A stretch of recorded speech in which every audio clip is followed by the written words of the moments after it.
once the cost of doing these campaigns is not nearly as scary, it's not going to bankrupt you. And your existing infrastructure, your existing customers, your existing fan base is enough to replenish that pool when you do spend that money. Then you start getting really in the striking distance of, well, we can afford to take this shot. You are now listening to the Creative Juice podcast brought to you by Indepreneur.io.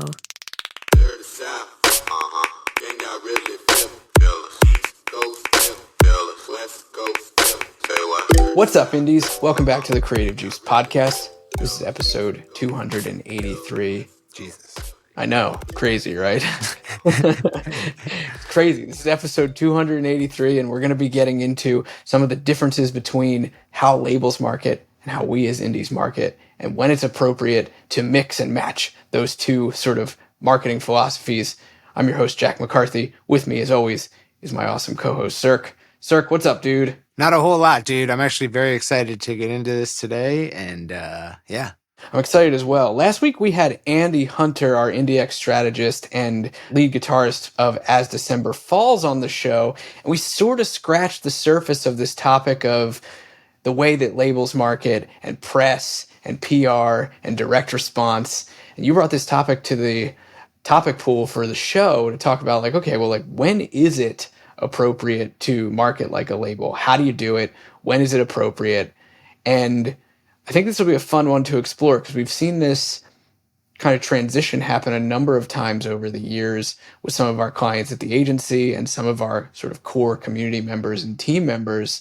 And so I'm excited to get into it to see, like, where is a tipping point? Where does it make sense to pull at some of the strategies that labels use? When does big brand awareness make sense? And I think that we both probably have some unique perspectives to share on this. So I'm psyched. Yeah, hell yeah. I'm very psyched. Yeah, I kind of want to start off at the top here and just, speak to any indie artists who might be listening and just identify sort of a key pain point or a key misstep that I think all of us have made. And this is universal across all types of businesses. So it's not just for indie artists, it's for small businesses too.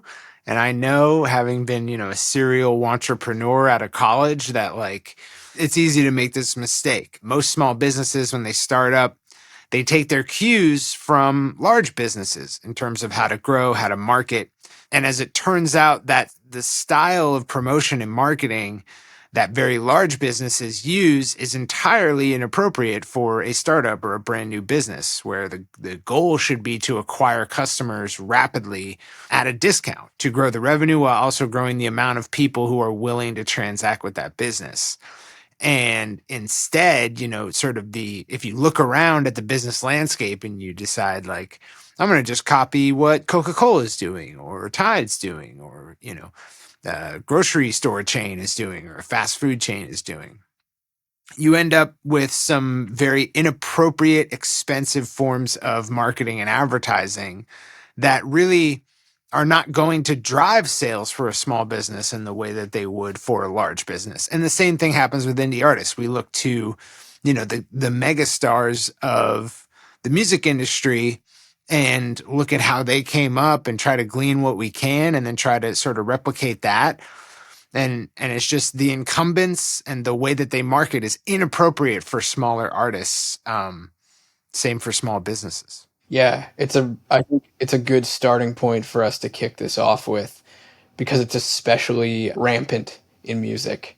Because, restaurant A in your town and restaurant B, they may not look to Olive Garden for inspiration. It's more likely that artists who are dreaming up how to get their music out to the masses are way more likely to look at their favorite huge artist as inspiration right from the jump. And so, and that's a very normal trap to fall into. It's very easy to get stuck in it as well. It's not always easy to pull yourself out of it unless you know which direction to go. Yeah, I think it's what contributes to such a large failure rate for every artist who tries, you know? You look back through the career of your favorite artists and all you can really identify is like key relationships. They were discovered by this manager, this label, and then, you know, everything was hunky dory from there on out. And what you don't see is the many, many artists who had a similar story up until that point, but it didn't work out. And this is sort of the key thesis of our business and our movement is like direct response marketing is not obvious or familiar to most people, which is I'm going to get my message out there to an audience of strangers, but it's going to be tied around a very specific offer. It's going to be tied around something you can do right now. And you might be familiar with these like in a coupon book. When you're clipping coupons, like it's a form of marketing. They're advertising something to you. Think about Groupon, Yeah. things like that. Take it into the online sphere, you know?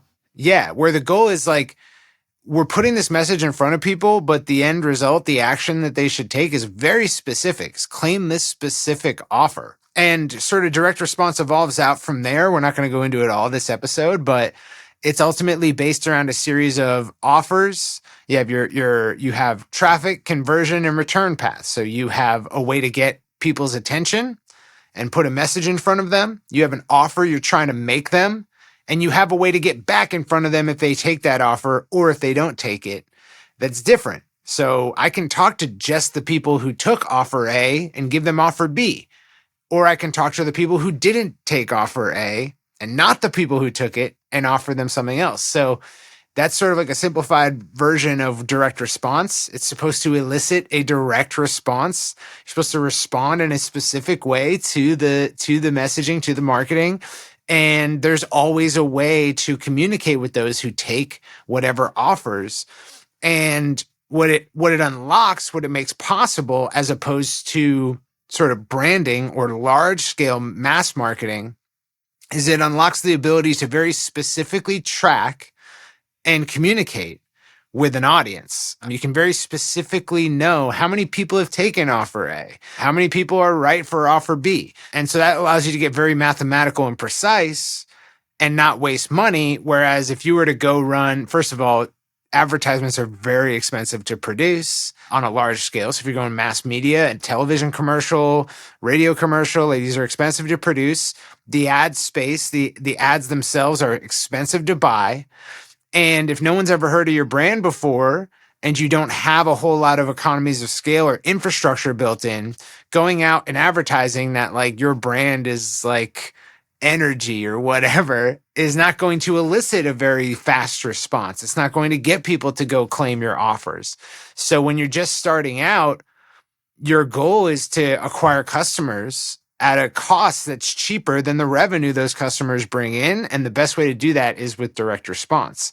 Same for small businesses, same for small artists. I think we firmly believe now that this is the right path for smaller artists to take until they get to a point where more mass forms of marketing make sense. For sure, yeah. And I think that's a helpful way of boiling down or outlining what direct response is in three very specific and nice, neat, tidy boxes, you know, kind of give a zoomed out little view of what direct response can do. And just to give you guys a touch point, like a real world touch point in case like branding is the idea of mass market or brand marketing is lost on you. Here's an example. I actually just saw a meme about this before we started recording this episode.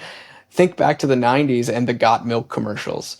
They weren't promoting a brand of milk. They weren't promoting a type of, you know, a milk product like a muscle milk or something like that. They weren't promoting a sale on milk that week. No, they weren't even, there was no sale. They weren't promoting like, you know, milk cartons that you could take to school with you or giant gallons that you could use for cooking purposes or whatever people drink giant gallons of milk for. I don't know. I don't drink milk. They were just the idea of milk. And that was a big brand awareness campaign that went on for, man, probably a decade, right? If not more. Yeah. It's a great example too, because what's great about the Got Milk campaigns or just any form of branding campaign is that they do not I'll backtrack. What's great about direct response is it always I like that you went. I like that you went from what's great about branding to like, oh, hold on, what's great about direct response? what's great about direct response is it is intended to only direct the audience to the next step, the absolute next step. Okay. So whatever the next step is for them, that's what it's supposed to get them to do. And every campaign is isolated in that way. It's not supposed to say, well, you might be here, and so you would take this step, but if not, and you're here, take this step. It's about you are here. Here's the next step. You know, it's very specific. The logical next thing that you should do. Yeah. So let's say you got, in your business, you got offer A, offer B, and offer C, and they're priced in that order, right? And then before that, maybe you got something free you give away to get, gain people's trust and show them what you can do. So you got your free thing. It's time to go to that next step. So the next step for anyone who doesn't know who you are is that free thing. Once they're there, the next step is offer A, then offer B. And, if you got 100 people in your business, 100 customers that are somewhere in that chain, it's very easy to identify and then tell them where to go. But maybe some people skipped offer A and went right to offer B. And so now you're getting, it's a little bit more complex. Now you have people who, they might be right for one or more offers and you don't really know. And then you might have many, many more offers than we just went over in your business. You might have many, many more ways for them to take that offer. And once it starts scaling up like that, you get a combinatorial explosion is what it's called. So it's when the parts become too many to count. And you can't really identify and direct people, or it's not profitable to do so, to identify and direct people to the exact next step. And so instead, you're marketing the entire journey, the lifestyle, and you are letting them figure out their pathway to that lifestyle. So Got Milk is not telling you there's a specific discount on a specific brand of milk and you go buy it, this week because it'll be gone next week. It's telling you drink milk. You figure out the steps in between. But right now, if you're not drinking milk, drink more of it and we'll let you figure out how you want to do that. And that's how I like to think of it, is like Madison Avenue style mass marketing and branding is not specifically identifying where you are in the customer journey and leading you to the next step. It's trying to convince you of the whole journey. And it's not worried about which step you're at and which one to go to next. Yeah, I think that's a good summary for sure. It's presenting the whole experience of the thing to you in all-in-one bite-sized little ad oftentimes, or in the way that mass market and branding-based awareness works, multiple touches, multiple ads, the whole series of ads that went into a Got Milk campaign over years. That's those are the steps in the journey, and they're not stepwise. They're just everyone is nudging you closer and closer into the customer journey, wherever you fall into it, whatever step you decide to start at. That might be trying milk for the first time, or deciding to make the choice to give it to your kids at their lunch or something like that. Yeah, like a good example is Nike, right? Nike started off trying to sell a specific product. Where they got to was a place where they had hundreds of different product types, of which there are hundreds of colorways per type, different sizes, different target audiences, kids, men, women, different countries, and different lines of athletics, right? Running, basketball, baseball, whatever. So there's all these, it's a combinatorial explosion. You cannot know what the next right step is for someone in the Nike ecosystem. It's not that specific. There's just too much going on. And so you're better off, even though it might be more efficient to identify all these people and lead them to the next step, like you might eke out a profit, the task of doing so is so impossible that it's better to try to convince the whole public that Nike is action. Nike is, athletics, than it is to try to lead them to the next step. We've touched now on direct response, the trap of getting caught into big branding and mass marketing too early. We've touched on what that even means. And we've talked about a little bit about, and we've discussed this on previous episodes where we talked about getting your inspo from the Taylor Swifts of the world or the Beyoncés of the world. And we'll make sure to share that in the show notes so that you guys can check that episode out if you haven't, because we really go in depth onto the why to not get caught there and how to pull yourself out of it. But I think there's something inherently everything we just explained about big mass marketing campaigns, it's inherently desirable to be like, oh man, I'm big enough that I can present the customer journey and allow people to enter as they wish. It's inherently desirable, I think, to anyone who hears it. And that's why it's alluring, maybe a little dangerous, and also for the vast majority of indies.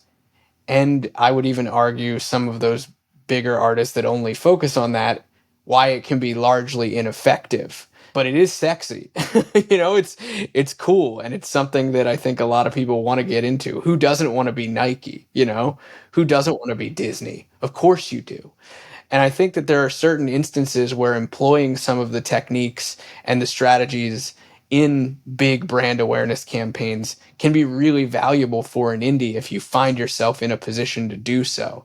So maybe we should outline what some of those are, or at least our opinions of them, because I have a couple examples that I think would be cool, and I'm sure you do too. Of benchmarks? I don't even think it's benchmarks, but I'm curious to hear what you think about that. I think it's situational more than it's benchmark based. Yeah, I'll say it like this. Look at the difference between car brands and car dealerships, okay? If you see a car brand commercial, it is about the new model and what it will mean for your life, right? So if you have a particularly sporty SUV, it's going to show you all of the things that will bring to your life. And then it's going to just give you the name of it and tell you it's available, right? Whereas a car dealership is going to list all of the can't miss discounts that they currently have available, how long that promotion's running for, and for you to go and go to that dealership today, okay? Because the dealership cannot afford to convince you that the new CRV is hiking and being outdoorsy, okay? They don't have the budget for that. They need to get people in the door to buy the car. And I will say that we're identifying right now why things like radio promo and big press campaigns are largely ineffectual for artists. It's an infrastructure problem. They don't have, first of all, the budget to run all that stuff ad infinitum. They just can't afford to run it forever. So it's very constrained. And then two, there's not enough infrastructure out there for newer artists where I can just Shazam your song, or I can search your name and even get the name wrong when I type it, but still land up in the right place. And not only land up in the right place, but there'd be enough there to keep my attention and maybe I end up buying something. That's all infrastructure. Whereas when you get to the point where when I Google you, and even if I get the name wrong, I'm going to get a wall of information about your group, and there's going to be stuff going on, and there's a store, and then there's like the newest thing on your website, and there's like all these different ways to tap in. That's when that artist, I feel, becomes eligible to do something a little bit more mass marketing. It's all about that infrastructure. It's about when I see this piece of media, whether it be, a good press write-up, or I hear you on the radio, and you're not identifying what the next step is for me because you can't in those mediums, am I going to find the next step for myself? What's the likelihood of me finding the next step for myself? And very early on, most artists, it's not likely. Furthermore, it's very expensive. So there's this huge mismatch. But when your budget, when your operating costs get to the point where it's like, that's not that crazy to run some radio promo for a season, and it fits in your marketing budget, and then everything else is developed to the point where when I get that first touch from you on the radio, I'm going to quickly find out who you are, and I'm going to find my way to you. That infrastructure is not there, then it's not appropriate for you yet, I feel. Yeah, I think that's a good situational kind of position to underline, because you're right. And that infrastructure is not hard to get in place. And here's the rub for me, I think, that infrastructure is not hard to get in place, right? It's not difficult to have products. It's not difficult to have places where people can sign up for your email list, can sign up for your text list.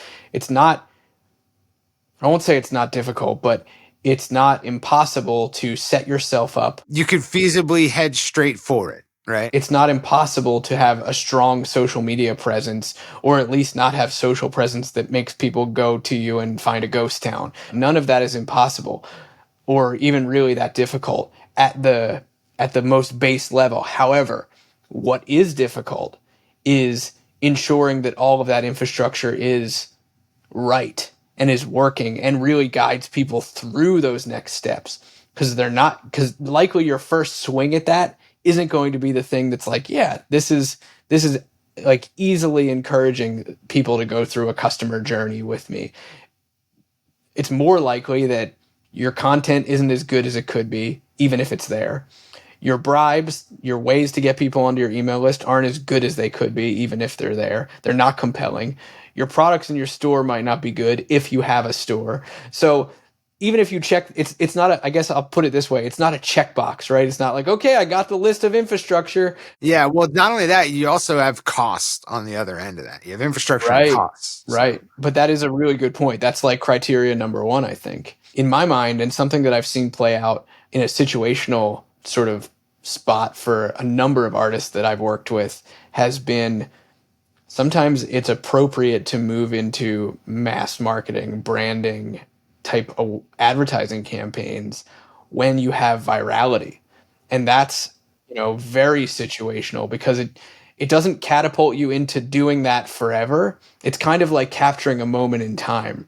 And the 502s were a really good example of this when Just a Little While went viral on TikTok a few years ago now. That opened up a situational singular moment in time where it was like, okay, it makes sense to put gasoline on the fire here and really go after this hard. A similar thing happened with Small Town Titans back in 2018, or was it 2019? I think it was 2018. Yeah, 2018, when their Grinch video went viral for the second time, actually, on Facebook. When it went viral, it made sense for them to say, okay, like, pour gasoline on this and make it continue, as opposed to relying on, the spark of virality to continue. It was like, all right, let's just put more money on top of funnel here and not really think about it. Granted, there was other infrastructure going on. Like you were saying, there was infrastructure in the back end to allow for all of that to be supported. But even if there wasn't, it would have been a situation where it made sense to do that. Yeah. Yeah. Another way to think about it might just be to think about, what is the likelihood of second order effects from doing this? What's a second order effect? It's when something that was not intended to happen does happen as a consequence of what was intended to happen. Okay, so there are certain instances where the likelihood of second order effects locally, acutely jumps up, and then it will eventually go back down.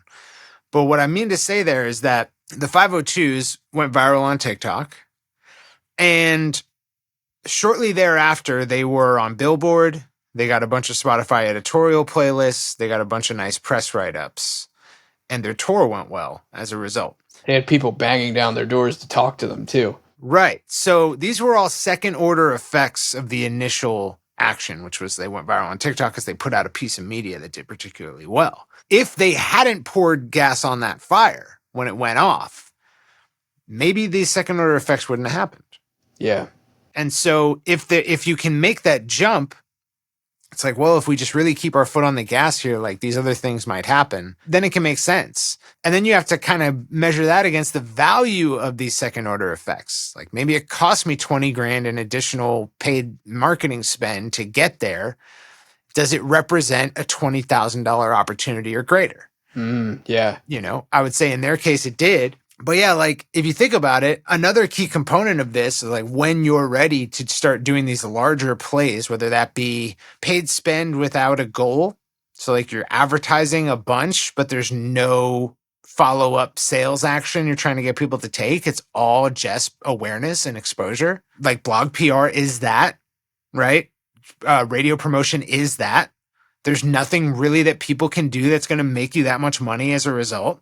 You're hoping for second order effects, and they're very difficult to track. But just to say that, if you were going to do that, ideally you would have so many customers who have bought from you every year that even if you make 0 new customers or 0 new sales, that just repeat sales from previous customers or fans in this case would carry you through. So it's like, okay, this is going to cost a third of our annual marketing budget to run it for a year. Okay, so we're within the realm of what you already spend. And then what's the worst case scenario? This brings in 0 new sales. It brings in 0 new revenue. Are we going to be okay? That's all based on previous direct response action, maximizing the lifetime value of a customer, repeat purchases every year, continuing to make sales offers to them. And you can rest on your laurels when you get to a point where your customer base is so big that it's like, we don't need necessarily new customer or fresh blood in. We can afford to take this leap of faith, hoping that marketing the journey itself will get enough people to take the next step that's appropriate for them that will be all right. And I think that as an indie artist, if you're doing good direct response marketing, after a year, 3 years, 5 years, you'll be at a place where you have enough customers that you can afford to take bigger shots, or you have enough incoming revenue, you can afford to take those bigger shots. So once the cost of doing these campaigns is not nearly as scary, it's not going to bankrupt you, and your existing infrastructure, your existing customers, your existing fan base is enough to replenish that pool when you do spend that money, then you start getting really in the striking distance of, well, we can afford to take this shot. Yeah. It's interesting that you bring up that, because it really is, that's looking at business risk, right? It's looking at like, what does our business currently do? And can we take this, whether you look at it as a risk or whether you call it an investment or whether you call it an expense, it kind of doesn't matter. Probably sooner call it an expense or a risk than I would call something like a big branding awareness campaign an investment, because, well, likely isn't directly tied to any kind of revenue outside of the second order kind of effects that it might have. And I'm so glad that you brought second order effects up, because I want to mention here, Cirque defined second order effects. I think a lot of artists who are in the frame of thinking of marketing as only big, Madison Ave brand awareness type stuff, they think of the second order effects as the goal of those kind of marketing campaigns. And the reality is they are not the goal. Yeah. They can't be, because you don't have control over them. In the music industry, the goal of mass marketing campaigns is hype. It's to convince everyone that X thing is more popular than it actually is. And the second order effect that's being hoped for behind the scenes is that it will become as popular as you're pretending it is. And what do I mean by that? I mean, like, normally the radio plays the most requested songs, the top spins, what's tearing up the charts. But people will pay to get on the radio even if they're not yet tearing up the charts. Why? They want to appear as if they're tearing up the charts. That's the impression that the audience gets from hearing that song on the radio. It's like, these must be one of those people. And so what you're paying for is the right to appear as if X. It's truly paying to fake it till you make it, or you break, or you go bankrupt. Yeah, it really is. And that is what's being hoped for, is the second order effect in general that is hoped for by especially labels, man. If you get signed to a label and you have not really much buzz about you, they're going to try to manufacture buzz. And manufacturing buzz is all about making people believe that this thing is rolling on its own momentum, when really there's a whole lot of paid spend behind the scenes. Yeah, it's true. We've spent a lot of time so far talking about, I feel like we've oscillated a lot, with good reason, between the right time, the how, and the why to go about marketing this way. And then we've oscillated between, like, here's the pros and cons of it, here's the pros and cons of direct response. And it goes back and forth a lot, because truthfully, I think that it's really hard to nail down. It's not, I don't believe that it's benchmark related, really. No.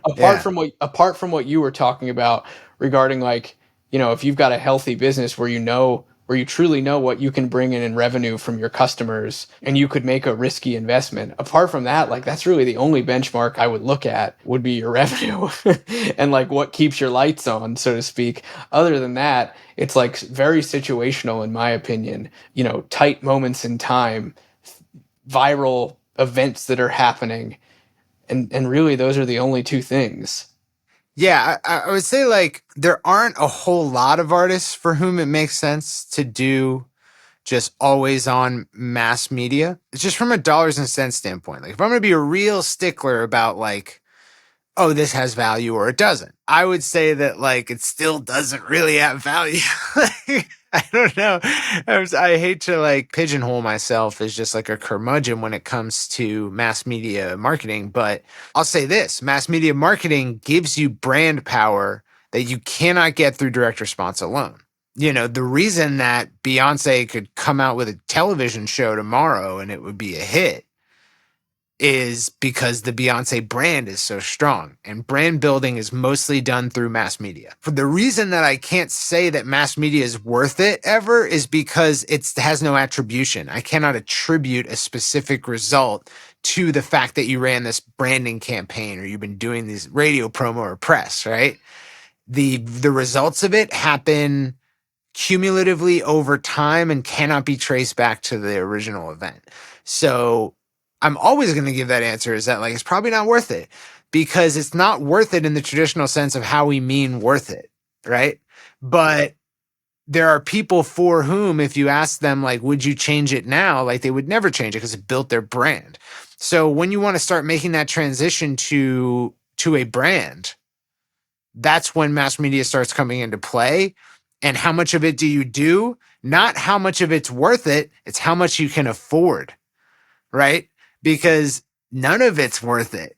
None of it is worth it in the sense that I can say you made 10K more than you would have by running this 5K campaign. It's never going to fit into that model. That's direct response stuff. Mass media is only going to eventually down the road land you with this asset of a brand. So I'll say that like for indie artists, when is it right to make the transition to mass media marketing? Yes, if you have a viral moment and you can push it, and, you know, doors will open up for you and those doors are important to you. Great. When you are at the level where you're trying to make a certain release go really well, and it has this element of, I want to impress the industry at large, or I want to achieve this big, like for Andy, it was like they wanted to chart and now they're getting courted by record labels. And so it makes sense to make themselves familiar in those circles. But then, like, at the end of the day, it's like, okay, you ran these radio promo and press campaigns. You got all the press. All these labels are starting to hit you up. You can get in these doors. How much more money did it make you? How much more capable did it make you? That's very hard to say. Andy said it very well when talking about As December Falls, you know, more mass market stuff. He was like, it was never tied to a monetary based goal. It was always about just social proof and solidifying some kind of story of ours in the eyes of our fans and other actors that were watching us at this particular moment in time. Right. I want to tread a point carefully that it has been nagging at me as you were making yours, Cirque, is that I think an opportunity for you as an artist to pull on Madison Ave style brand awareness campaigns. You said it really well when you said, like, if you want to start solidifying yourself as a brand, the only way to do that truly is through brand awareness type marketing. Well, one signifier for when it might be appropriate to do that is when you have people looking at you in a moment where it feels cultural, like it's a brand. And viral moments are some of the few times where that happens for an artist, truly. Yeah. Yeah. I think it's a great lineage to explore with this, or to you know, cap off or explain, is like the effect of Andy running those campaigns may well be that it is 5% easier to convert a fan into a customer, or it's 2% easier to get a stranger to become a fan. It's the social proof.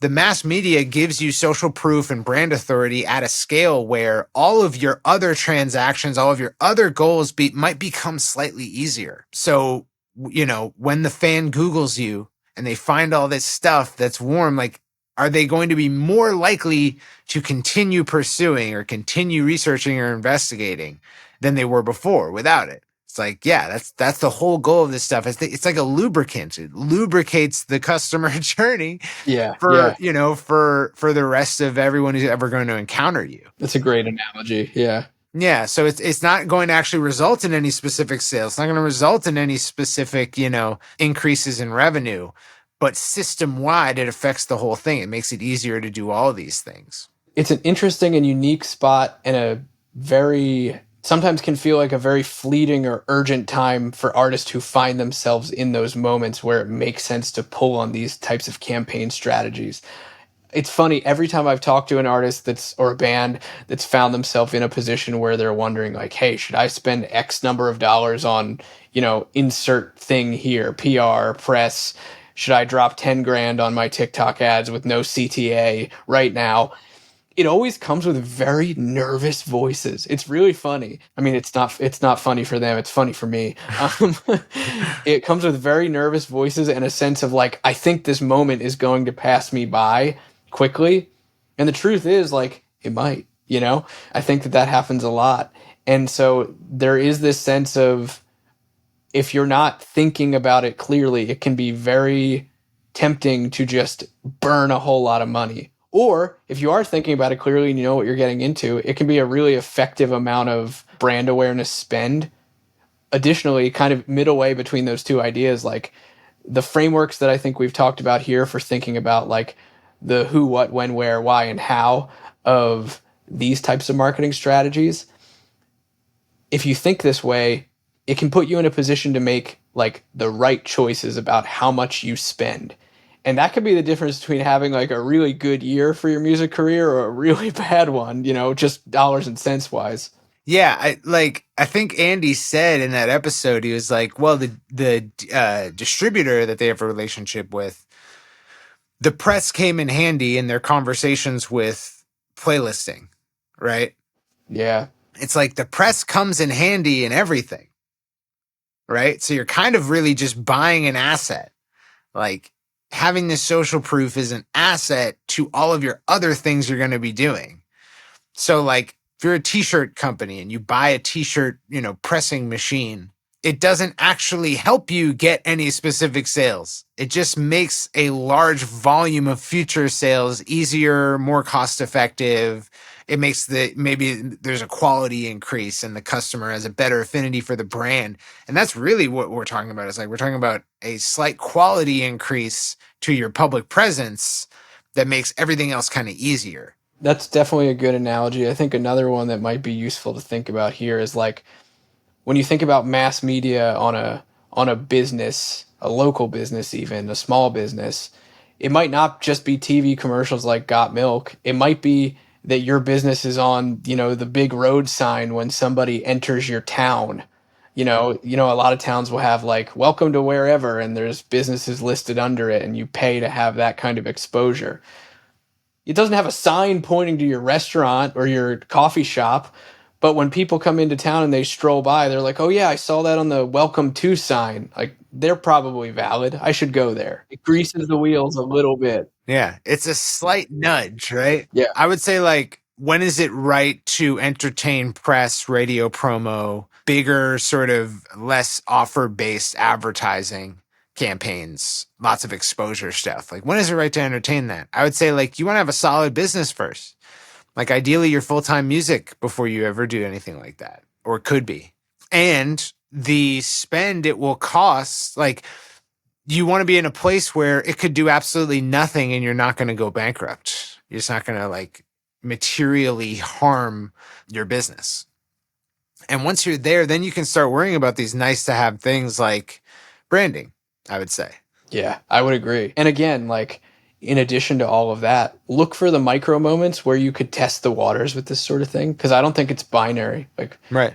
I don't think it's binary because you and I have been oscillating so much on this episode about when it's right to do it and when it's not, and what the pros and cons are and all that stuff. Like, you can find smaller moments to ease yourself in a little bit, try it out. I've seen enough artists drop, a couple $1,000s on top of funnel advertising on TikTok, Facebook, Instagram, you name it, where it didn't bankrupt them, but it really didn't do anything for them. And it happened at a moment in time where they were like, okay, I want to try this. And sometimes it panned out and really helped. And other times, I think that's kind of the interplay and the sort of the testing that you can do to see, what it could do for you at a larger level. Yeah. A guy we both follow and got his start with very direct response marketing, Alex Hormozy. He was a 9-figure guy before he started branding himself. But he's in a place where he can afford to not only spend all this time making videos, but also spend a bunch of money getting all these people to cut up these videos and organically post them across all these different channels. That's where his life is at. He can afford to build that brand now. But how did he get there? Direct response. Right. Yeah, that's a good example from the marketing world, definitely. Well, I hope you guys dug this. This was fun, Cirque. We don't get to riff on this as often as we'd probably like to. Yeah. As much as we see it, like, what's funny to me about this whole conversation is, like, these are the micro decisions and the conversations that probably go on every single day in the lives of our clients, in the lives of the people in our community. And I feel like you're always considering these points as an artist, even if you're not, consciously thinking about it. There's always this interplay between direct response and what you see going on in the industry. And maybe that's good enough reason for us to keep talking about it, Yeah, for sure. But I hope you guys dug this. We'll dive in more and more on this topic and everything else that's constantly developing in music marketing here on this show. So keep joining us. We'll see you guys next week on Creative Juice. Peace out, Indies.